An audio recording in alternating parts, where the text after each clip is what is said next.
ká máa dúpẹ́. Tí mo lè kọ́kọ́ sọ pé ó ṣẹlẹ̀ tí mo rántí òun ni pé à ń ṣeré lọ lọ́wọ́ ní Glover Hall ni. Ọmọ ọdún méjì ni ọmọ mi, kò tẹ́ ọmọ ọdún méjì náà tán. Làkàn rí mo ṣe jó tá a wọlé báyìí, mo kàn rí pé ó kàn ń ṣe ara ṣìṣìṣì. Kí la ti máa ṣe?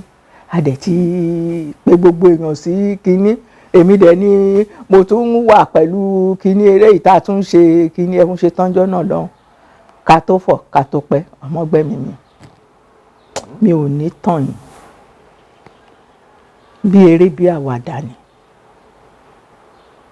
Lẹ́yìn stage. But there's nothing I can do. Whatever happen, the show must go on.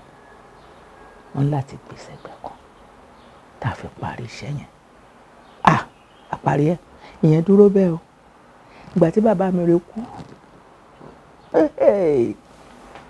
a lọ kí wọ́n lé olóòkú ni. La bá wò pé kí n dúró ti kejì mi o. Ilẹ̀ ti ṣú o. Mi ò lè lọ lé lẹ́yìn kíní kankan. Má máa ṣe súnmọ́ nìyí. Mo máa gbọ́ ọmọ mi mọ́. Mo máa jí ọmọ mi ò máa jí o. Ẹ jẹ́ ká máa dúpẹ́ fọlọ́.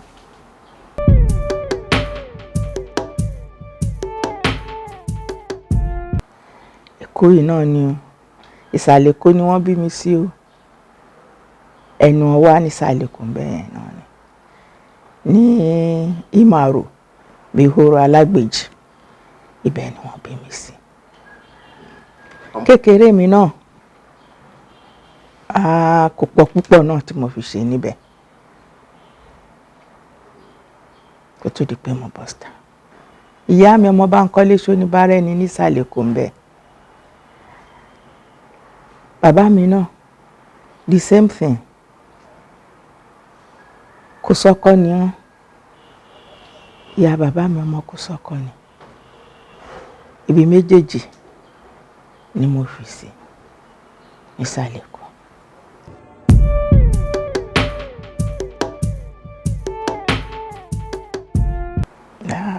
Ẹ ṣe púpọ̀. Ṣé mọ̀ pé níjọ́un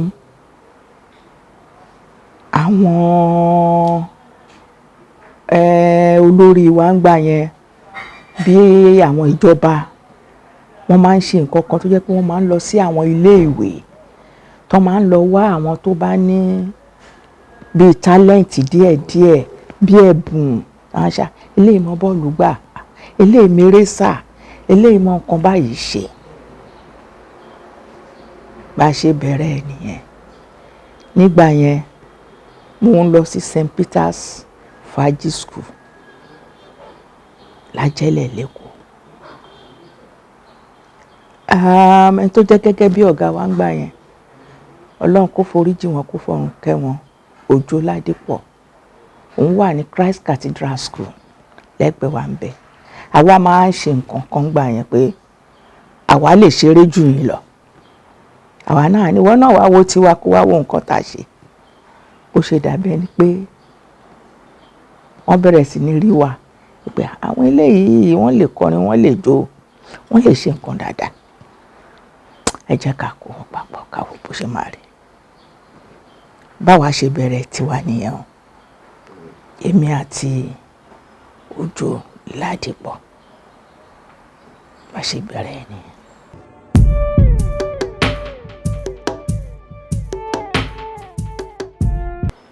Ẹ dúpẹ́ púpọ̀.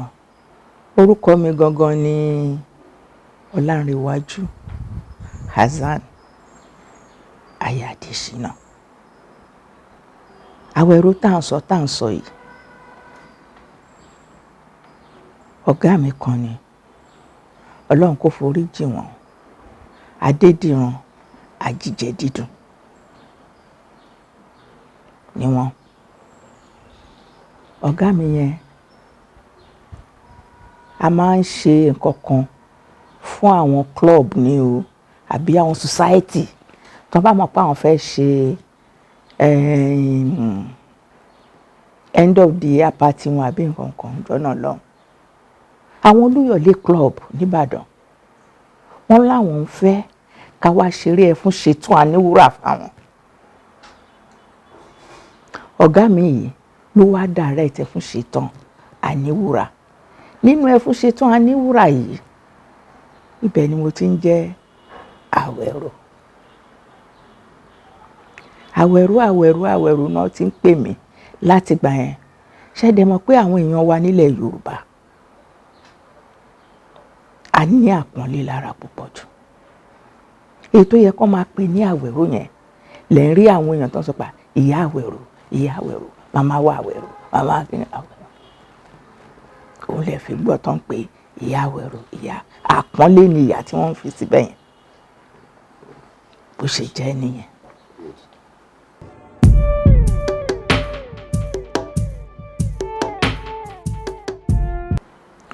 Gẹ́gẹ́ bí mo ṣe sọ lẹ́ẹ̀kan, Ọlọ́run kó foríjì wọn, kó fọ̀run kẹ́ wọn.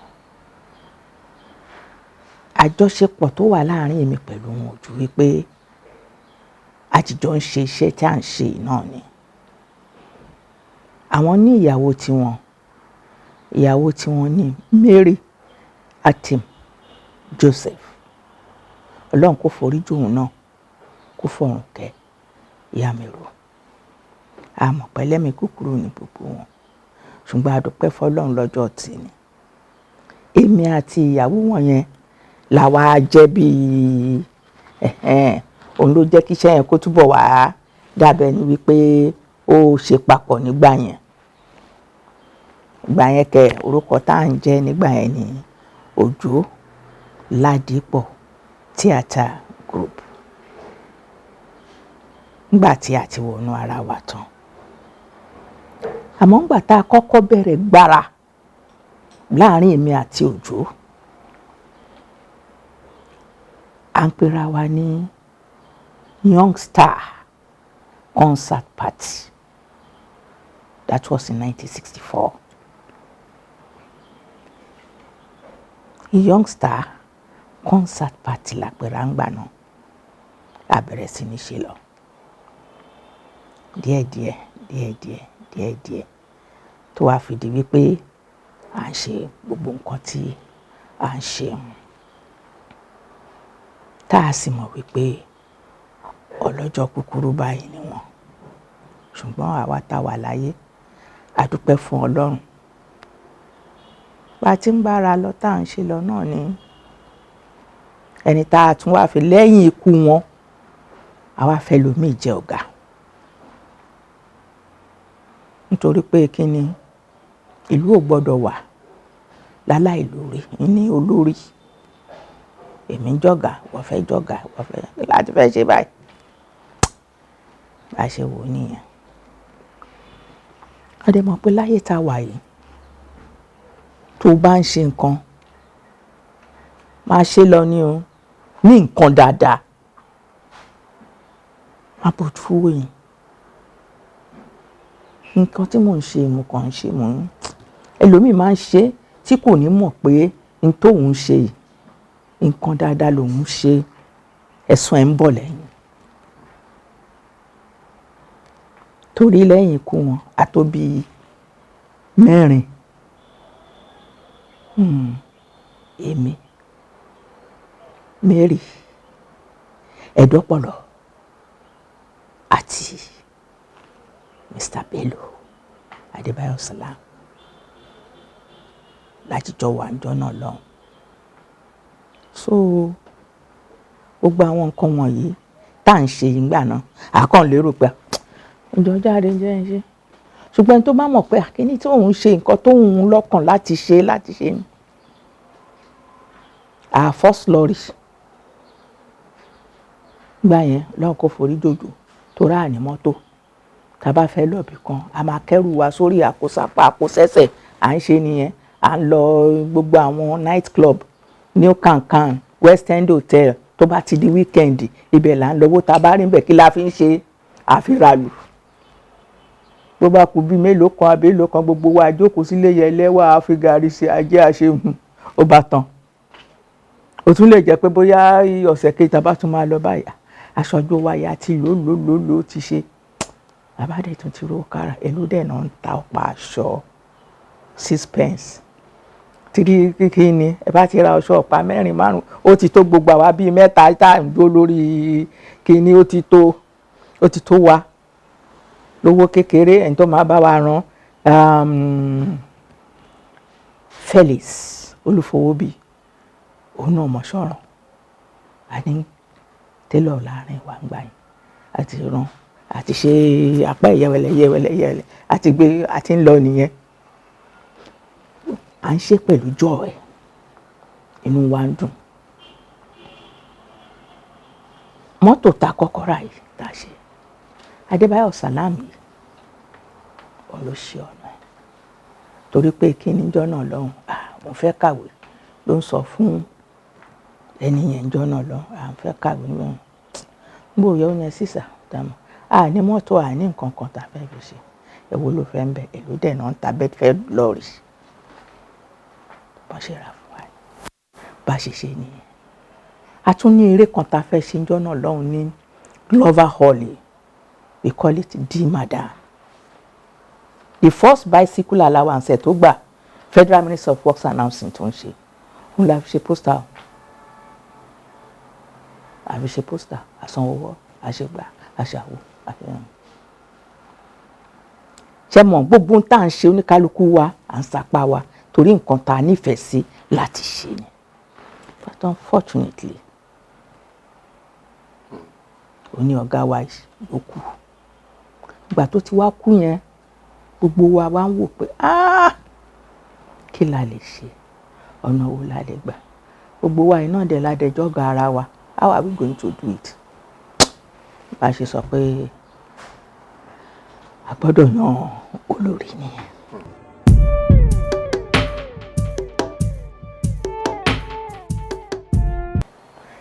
Nǹkan tó wà ń bẹ ni pé ìgbà tí bàbá mi rò kú tá a yan olórí mi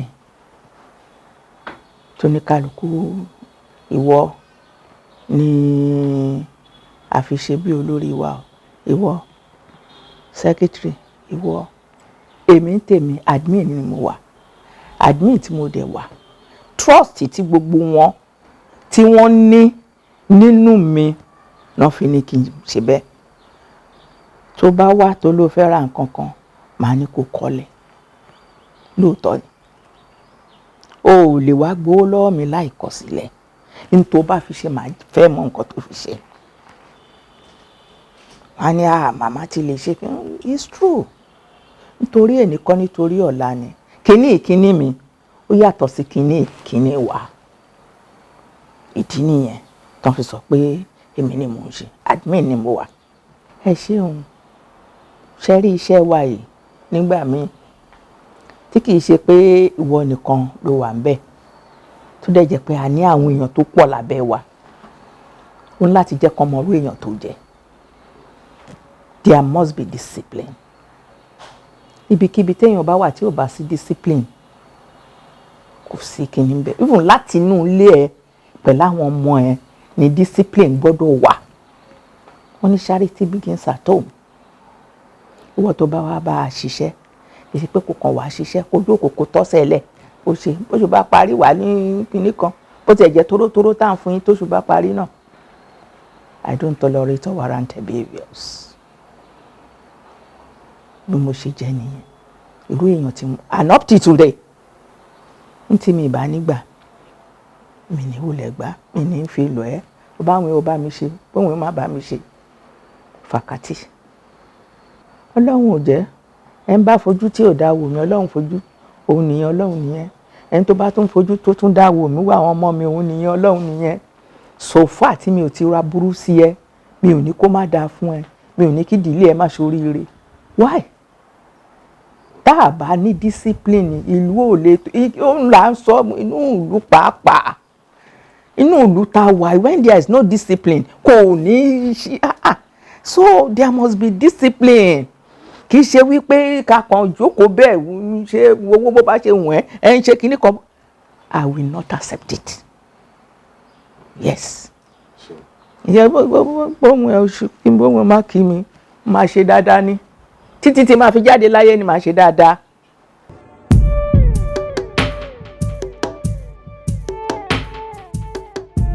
gbogbo wa náà ni oníkálukú ló ní ẹlòmíì tẹ́ bá ń fi iṣẹ́ ọlọ́pàá gbogbo gbà ẹ máa rí i pé ó máa wà perfect dáadáa nínú iṣẹ́ ọlọ́pàá yẹn. Ẹlòmíì tẹ́ bá fi ṣe pé àwọn bàbá òkúlù yẹn ní ilé ṣe bẹ́ẹ̀ bá lọ gbéṣẹ́ alákọ̀wé kan lọ́fíìsì fún yín òyìnbó yẹn máa ha léyìn ni o, ẹ má jù síbẹ̀ o, ẹ lọ gbé síbi báyìí kó ṣe ni o, á sì ṣe dáadáa tẹ́yìn lọ́rùn. So oníkálukú wa ló ní position tiẹ̀ tó ń ṣe.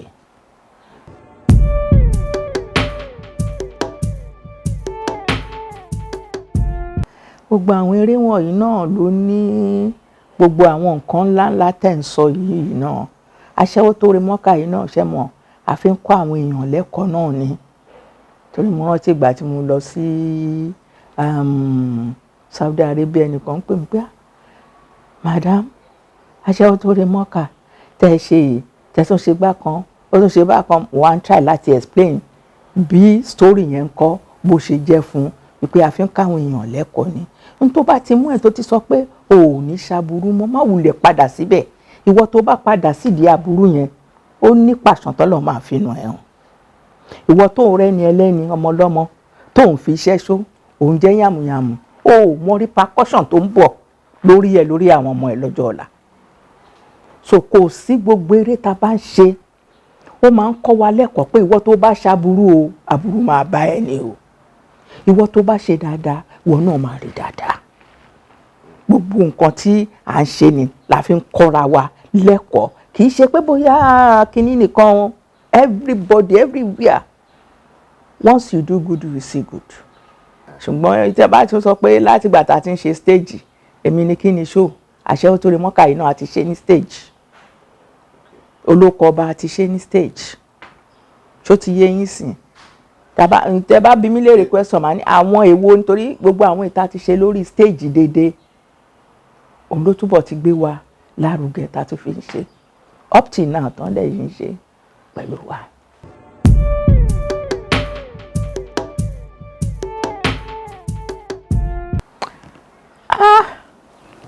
Ọjọ́ náà lọ́hùn bóyá lówó tí mo gbà bóyá ló tó mi rò pé tó 50 kò tó 50 naira. Inú mi dẹ̀ dùn sí a lọ ṣe barbie show ni pẹ̀lú àtàlàdé because a máa ń lọ ń ṣe barbie show ńgbà yẹn pẹ̀lú gbàtàdé a bá ṣe létíkun bẹ́ẹ̀ ni bẹ́ẹ̀ la máa ń lọ à ṣe kò tó 50 naira. Bóyá mo lè rántí kí ni mo ṣe náà mi ò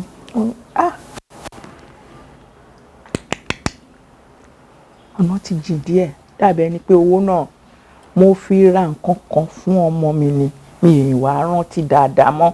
Bá ṣe jáde ní kinní bẹ́ẹ̀ báyìí tán ti fún mi lówó mi là ń lọ báyìí jọ́ náà lọ́hùn wọ́n tẹ gbogbo kinní bí socks ní o bí kinní mo rí pọ́ ọmọ mi nídìí mo dẹ̀ mú owó yẹn mo fi ra ètò kù bóyá mo fi jẹ kinní níjọ́ náà lọ́hùn. Lẹ́yìn ìyẹn o àwọn owó mi tàbá wa ṣé a mọ̀ pé mo sọ́nsìn mo ní jọ̀hún tàbá lọ ṣe ní weekend ìlú bàjẹ́ ni o nǹkan kan bàjẹ́ ni o òun la máa kọ́kọ́ fi owó yẹn la máa fi tún ṣe ó lè jẹ́ ètò kù bóyá ló tó tú kinní gbogbo wa àárẹ̀ wà á búgàrí sí i àníyá kan tó máa ń tà fún wa àjíjọ máa kọ́wọ́ bọnú àwo jẹ ẹ̀wà yẹn náà ni a máa mú mi sí oníkálukú ń bá tiẹ̀ lọ ó tún di next weekend tàbá tún lọ sí gbogbo àwọn night club tá à ń lọ jóúnjọ náà lọ́hùn.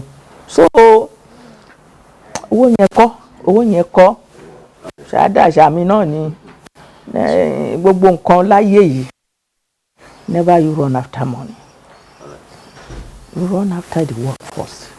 When you work hard the money will run after you.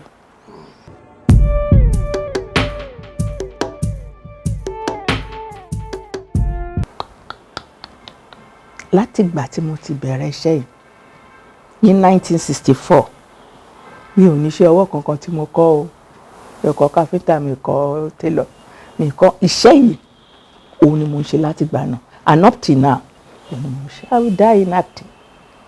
Yes.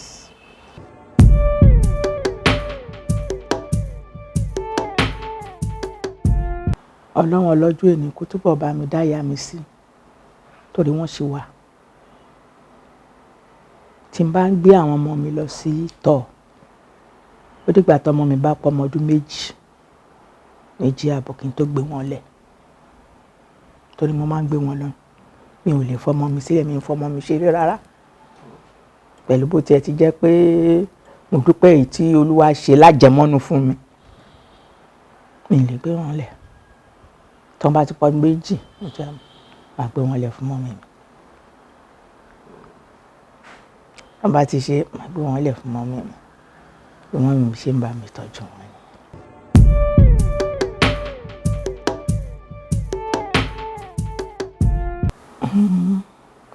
Tàtijọ́ yẹn, Olúwa ń bá wa ṣe nítorí wípé bí ìgbà téèyàn ń fi ọkàn ṣe gbogbo nǹkan tí ó ń ṣe ni pé Ọlọ́run lọ lẹ́san san mí lẹ́san rẹ̀ nídìí iṣẹ́ yìí, a sì dúpẹ́. Ṣẹ́rí tìsín ṣe sọ pé kò sẹ́ni tó fẹ́ ṣiṣẹ́ mọ́, owó ni. Bó pè wọ́n lásán pé kinní kan sìn, kí ló bá dé?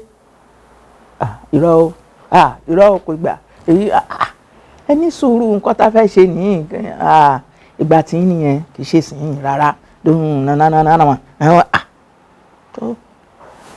Kò burú, gbogbo nǹkan ló ní àkókò àti ìgbà. Àkókò ti wà nìyẹn. A dúpẹ́ pé àyè ń bá ìgbà mu. Olúwa yìí ń ṣe fún wa tá à ń bá ìgbà mu. Àwọn míì wà, àfihàn wọn ti yá náà ni Ọlọ́run ṣe o. Torí ẹ̀ la ṣe máa ń dúpẹ́ fún Ọlọ́run ní gbogbo ìgbà. Olúwa ò ṣe, Olúwa ò ṣe o, ṣe fún iṣẹ́ mi yìí o.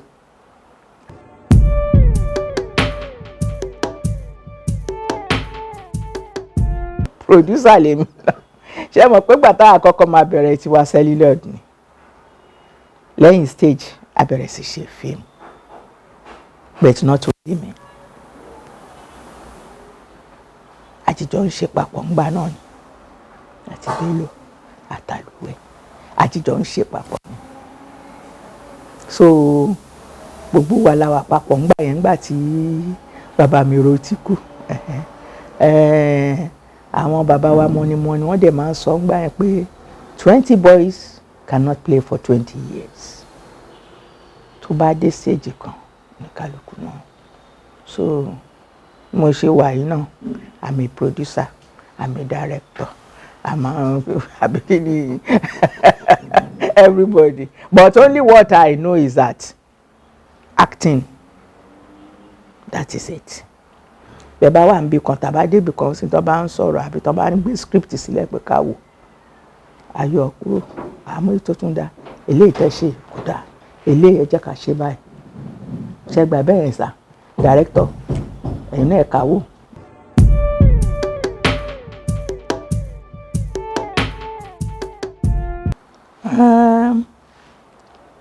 Gbogbo ẹ̀ náà là ń ṣe.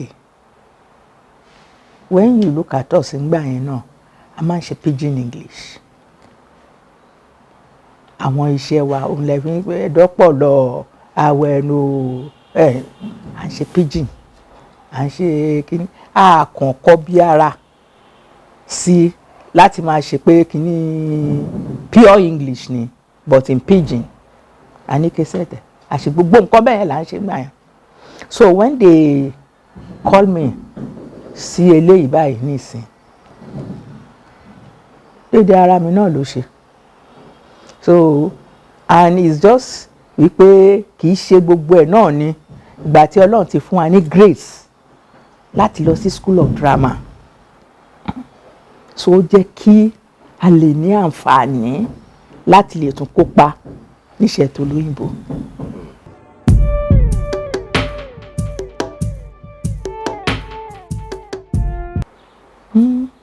Gbogbo àwọn iṣẹ́ wa tá à ń ṣe yẹn náà ni a lè máa sọ pé àgbà tá à ń ṣe fíìmù, tá à ń ṣe kìíní dẹ́n.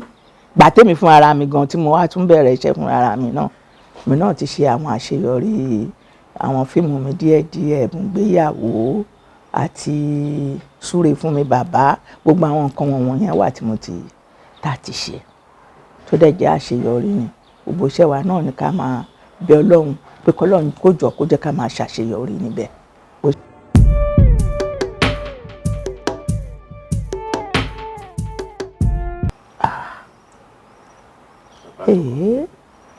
Ìṣẹ̀lẹ̀ náà ó ga ṣùgbọ́n Ọlọ́run àti dúpẹ́ ni ká máa dúpẹ́.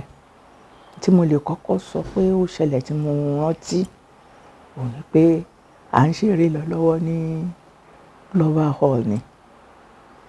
Ọmọ ọdún méjì ni ọmọ mi kò tẹ́ ọmọ ọdún méjì náà tán. Làkàn rí mi ṣe jó tá a wọlé báyìí mo kàn rí pé ó kàn ń ṣe ara ṣìṣìṣì. Kí la ti máa ṣe?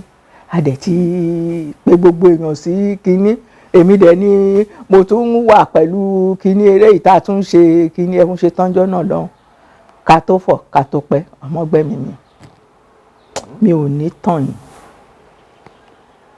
Bí eré bí àwàdà ni lẹ́yìn stage. But there's nothing I can do. Whatever happen, the show must go on. Wọ́n láti gbèsè ẹgbẹ́ kan tá a fi parí iṣẹ́ yẹn. Àparí ẹ̀ ó ti pẹ́. Ó ti pẹ́ gan 1960. Yes. No? Yes.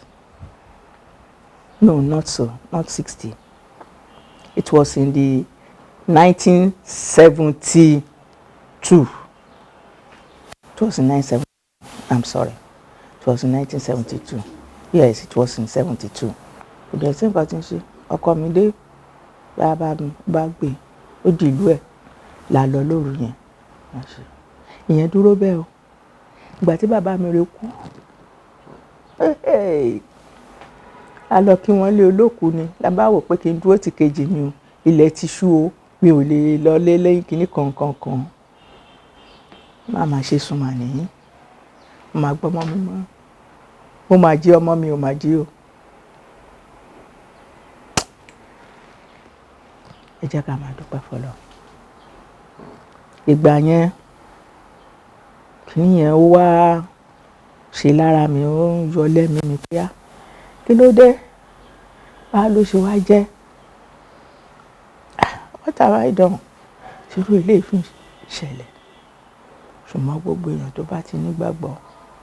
Guardian mi Christian ni. So gbogbo ọ̀nà ìgbàgbọ́ gbogbo ọ̀nà kíní ló ti fi kọ́ Olúwẹ̀ pé tí kankan bá ṣẹlẹ̀ gba Ọlọ́run ẹ̀ gbọ́. Kò dẹ̀ ní ìbẹ̀rù Ọlọ́run lókun àyà ẹ̀. That is it.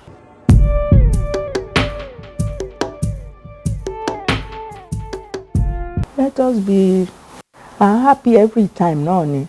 But mo fẹ́ lè sọ pé ìgbà tí a ṣe celluloid wa iṣẹ́ wa yìí ọ̀kan táwọn èèyàn tán ṣe pẹ̀lú wa iṣẹ́ yìí ó dá o ṣe àwọn àádẹ́ ti rò pé kí la ṣe sínú bí báyìí ẹ̀yin tó jọ̀gá wa tó gbèdé tó ní káwa náà wá wò pé kínní àní bá wò ní ṣáwọn èèyàn máa gbà ṣáwọn èèyàn máa ṣe máa wá dúpẹ́ f'Ọlọ́run pé àwọn èèyàn wọ́n gba iṣẹ́ yẹn kọ́ wọ́n gbà lọ́wọ́ wa inú mi dùn ayọ̀ mi kúnlẹ̀ lórí.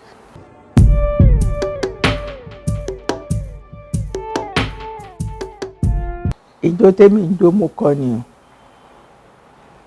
ni inú iṣẹ́ wa iná ni iṣẹ́ wa tá à ń ṣe ẹ gbọ́dọ̀ mọ̀ jó ẹ gbọ́dọ̀ mú orin kọ ẹ gbọ́dọ̀ mẹ́rẹ̀ ṣe gbogbo ẹ̀ pátápátá lè láti mọ̀ ṣe tó bá pé you want to be an actor an actress nígbà yẹn níjọ́hun not now ẹlòmíì tán pera wọn ọmọ jó ẹlòmíì ò lè jó kó bá lù mú bẹ́ẹ̀ tí ń gbà yẹn ijó tó jẹ́ pé òun là ń jó ní gbogbo àwọn night club káàkiri New Cancan West End Hotel tá à ń lọ káàkiri gbogbo àwọn kinní tó wà ńgbà yẹn tá a fi ń jẹun nìyẹn níjọ́hun kò sí àtọkùnrin wa àtobìnrin wa kò sẹ́ni tí ò mọ̀ jójó. Kì í pé mo mú lè jó àmọ́ ẹsẹ̀ yìí náà ni kò sí bẹ́yàn ti ṣe lè ṣe é bó bá ti ń di age kan ijó yìí náà ni a lè àmọ́ bí mo ṣe sọ pẹ́sẹ̀ kí wọ́n ní pé ó yá ká bọ́ sórí sẹ́ẹ̀tì ń sìn ó lè la mí mọ́lẹ̀ bó bá jẹ́ yẹn ni o àjíjọ máa bámbáṣì náà ni o ti dábẹ́.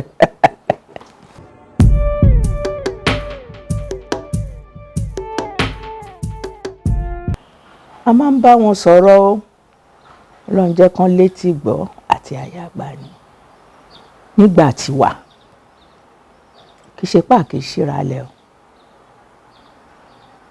nígbà yẹn tó jẹ́ pé stage yẹn that is why we call it show tàbá jó orí stage yẹn tó bá bọ́lẹ̀ lórí stage yẹn pé o fẹ́ bọ́ o gbọ́dọ̀ mú nǹkan tó máa fi ṣe kínní tó máa dábò ara ẹ̀ that is why you call people to come and see your show on show nìyẹn stage nìyẹn not outside not on this thing come kò ṣẹ̀ṣẹ̀ ṣìgbà tó bá ṣíralẹ̀ káwọn èèyàn tó lè rí ẹ pé omi rè ṣe kò ṣẹ̀ṣẹ̀ ṣìgbà tó bá ṣíralẹ̀ kàn máa rí ẹ wípé eléyìí àfi tó bá ṣe báyìí àfi tí kìíní no way à ń bá wọn sọ lójoojúmọ́ ní gbogbo ìgbà ni mo ṣe sọ pé Ọlọ́run jẹ́ kán létí gbà àtàyà àgbà ní òní tó half naked ìgbà ẹ ló rárá o kò bọ́ sí is not our own culture ilẹ̀ Yorùbá a kì í ṣe bẹ́ẹ̀ a kì í bọ́ra lẹ̀ bẹ́ẹ̀ kì í ṣe tó dáa.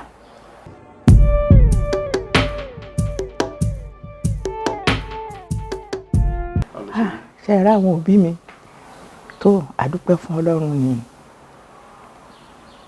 àdúpẹ́. I come from a polygamous house. Bẹ́ẹ̀ ni bàbá mi. Ìyàwó mẹ́ta ni bàbá mi. Ìgbà tí màmá mi ti lọ, I don't enjoy them. Bàbá mi ń láti lọ ọ̀dọ̀ alágbàtọ́ ni mo gbé tí mo fi dàgbà. Ní kíní mother, my guardian, Mrs. Òrìṣà tó ń ṣẹ̀gbọ́n kú. Olúwa kó jọ kó bá mi fọ̀run kẹ́wọ̀n Ọláyẹmí ṣàṣẹ̀gbọ́n bẹ́ẹ̀kì àwọn ni headmistress St. Peter's wà gbà náà ìgbà tí màá fi dọ́dọ̀ mi tí lè ju nǹkan bí ọmọ ọdún 12 lọ because Ìbàdàn ni mo wà lọ́dọ̀ ìyá bàbá wa níjọ́ náà lọ́hùn mo wà ní children's home school nìbàdàn mo ṣe kúrò nìbàdàn ní children's home school yẹn bàbá mi sọ pé ìyá mi wá ń wò mí bí ó ṣe wá ń wò mí wọ́n tún ṣe mú mi padà wá nìyẹn sọ́dọ̀ àwọn first cousin mi bá a ṣe wá ń gbé lọ́dọ̀ màmá nìyẹn látìgbà yẹn ni mo ti ń gbé bẹ̀ títí tí mo fi lọ sílé ọkọ títí tí Olúwa fi ṣọ̀nà mi dáadáa sọ́nà ọ̀ṣẹ́ yìí torí gbà yẹn tán wá mú wa táwọn wò pé àwa wo là ń ṣeré màmá mi gádíà mi ṣeré á dẹrù mi síbẹ̀ a ní ṣé nǹkan tán ní kí wá ṣe ni a sọ fún ẹ pé kò ṣe kínní mò ń kàwé àmọ́ ṣẹ́yìn mo nífẹ̀ẹ́ sí ni mọ́mì a ní rárá òun ò gbà ṣùgbọ́n ńjọ́ tí Professor Wọlé Ṣóyínká tí wọ́n kọ ìwé postmaster ló mú wálé tán rí báyìí láre mo ní máa wá ń bí how do you know this who is this man mo ní Professor Wọlé Ṣóyínká ni wọ́n fún wa ní grace of 6 months university gbogbo ẹ̀yin tẹ́ ti ṣiṣẹ́ eré yìí go there when do you do your 6 months straight ni wọ́n máa gbà ẹ́ wọlé for the theatre art in the university.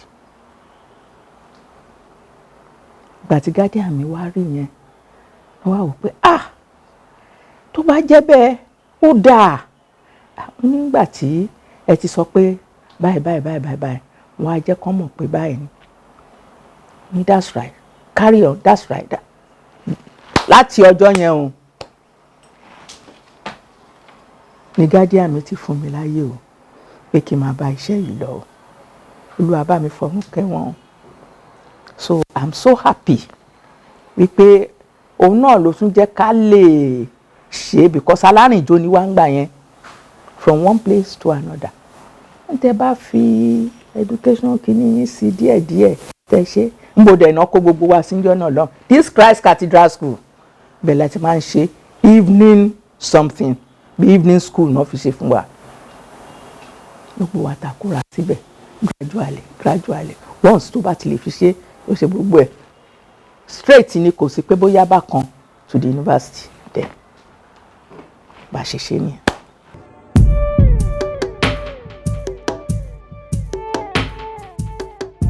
Of course kò jọ pé ẹnu iṣẹ́ kò jọ pé bó ṣe bá ṣe ríra ṣá níbi kí tó kàn wá wù wá nìyẹn mo dẹ̀ sọ pé ṣé tèmi nífẹ̀ẹ́ sí láti ṣe ni are you alright are you okay mo dẹ̀ dìgbà kan ní ní rárá o àbúrò ẹ̀gbọ́n mi wà má jẹ́ àṣẹ bẹ́ẹ̀ kì í ṣe nǹkan kékeré ni mò ń sọ yìí o dìran ajíjẹ dídùn àtàlàdé and bank àwọn ọ̀gá wa ní NTA wọ́n sì tẹ̀ down wọ́n bá mi cancel ẹ̀ wọ́n bá mi bá sọ̀rọ̀ gidigidi before he can accept pé kí n máa báṣẹ́ mi lọ ṣé mo pé gbà yẹn àríra lóyún ìfẹ́ sì ń jà ràn lóyún jà ràn yẹn máa báṣẹ́ ẹ lọ máa yẹ gbóyà ọkọ mi bá yarí ẹ̀gbọ́n má ṣe bẹ́ẹ̀ o má ṣe bẹ́ẹ̀ ètò wa ní kí n má ṣe èmi ti nífẹ̀ẹ́ síṣẹ́ yìí ó wù mí láti ṣe jẹ́ kí n má ṣe ó bọ́gà mi jà gbogbo àwọn bílẹ̀ ló bá jà gbogbo ló ń yin nǹkan kí la ti fẹ́ sọ̀rọ̀ ọkùnrin sí ṣó o fẹ́ lòmíì ni ẹlòmíì tó fi ṣé mo ti ń bá bọ̀ yìí nǹkan ó gba àwọn tó lù irọ́ ẹjọ́ ẹ bá mi bọ́kọ mi sọ̀rọ̀ ẹ bá mi bẹ̀ bóyá lè bá mi kojú ó bá mi bá sọ̀rọ̀ lọ́dún náà ó bá mi ṣe láì mọ̀ wípé lẹ́mí kúkúrú lòun náà ó pẹ̀lú nǹkan tí mo tún ṣe wá decide pé ìgbà tó dẹ̀ ti kú àwọn ọmọ tó fi sílẹ̀ kọ́ lọ́hùn kó túbọ̀ máa bá mi wò wọ́n ọkọ̀ àtẹ́lẹwọ́ mi kò ní tọ̀ mí jẹ that is it ìtẹ́lọ́rùn tí mo ní ni pé mo nífẹ̀ẹ́ síṣẹ́ ìgangan ni àǹfààní ẹ̀ ò ju wípé tó bá wà níbì kan ń ṣiṣẹ́ tí àwọn èèyàn bá ṣe mọ̀ pé ọ̀rọ̀ wa ẹ̀bí ìgbà tí oníwàásù ọ̀rọ̀ Ọlọ́run bẹ́ẹ̀ gẹ́lẹ́ níṣẹ́ ìṣeré tí oníwàásù bá ń preach táwọn èèyàn bá dẹ̀ ń yí padà tán dẹ̀ ń ṣe inú òun náà máa dùn sí irú iṣẹ́ wa tá à ń ṣe táwọn èèyàn bá rí wa tán wò wá ẹlòmíì lè máa ronú àmọ́ nígbà tó bá rẹ́rìn-ín that moment gbogbo ìrònú yẹn ó ṣe kí ni ó kúrò ẹlẹ́dẹ̀ẹ́ ò ní ṣépè fún àdúrà ló máa ṣe so ọlá wípé àwọn èèyàn ti they are happy láti máa gbọ́ ọ̀rọ̀ wa láti máa gbọ́ ìṣe wa láti máa rí pé gbogbo nǹkan tá à ń kọ́ wọn ẹ̀kọ́ gidi ló ń jáde ńbẹ̀ that's all.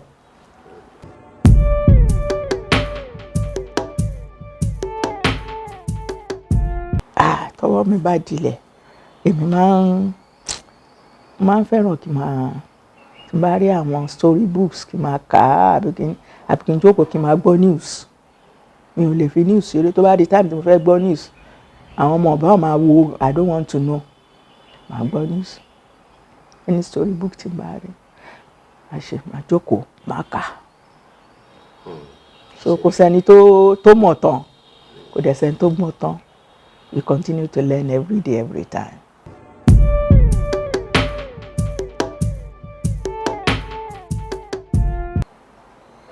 Àwa ń sọ tiwa ni o, Ọlọ́run ló mọ gbogbo nǹkan. Ọlọ́run ló mọ bó ṣe máa rí. Àwa dẹ̀ ń bi Ọlọ́run pé k'Ọlọ́run jẹ́ kí ọjọ́ iwájú iṣẹ́ wa kó túbọ̀ dáa, kó túbọ̀ lérè nínú. Torí gbogbo àwọn tó ń bọ̀ lẹ́yìn wa, wọ́n máa ní iṣẹ́ ò lẹ́yìn ṣe, a níṣẹ́ báyìí. Iṣẹ́ tá à ń ṣe tá à ń fi lọ́mọ lọ́wọ́ a máa gbàdúrà pé k'Ọlọ́run jẹ́ kó ní ìlọsíwájú ni àdúrà wa lórí ẹ̀ ní wípé k'Ọlọ́run jẹ́ kó ní ìlọsíwájú k'Ọlọ́run jẹ́ kó túbọ̀ dáa gbogbo àwọn kàńdá kankan àwọn àsáré-wọ̀ kan sáré jáde kan kú òǹbẹ̀ lọ́nà fáwọn tó bá máa ṣe tí gbogbo ẹ̀ máa fi dáa ni k'Ọlọ́run kó ràn gbogbo wa lọ́wọ́.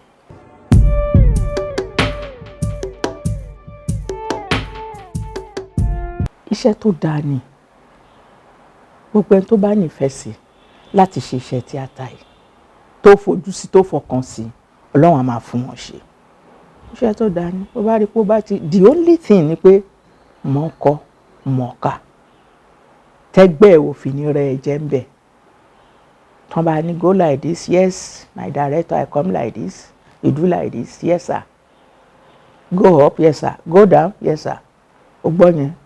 Bádẹ̀ tún di tó ní káàárọ̀ òjíire náà ni ọmọ ìyá mi mo lẹ pé kí n dúró sí o bó lẹ ti pé kí n wí o ṣé báyìí ni kí n gbà ṣé báyìí ni kí n ṣe tó lè dá wọn lóhùn dáadáa ní káàárọ̀ òjíire.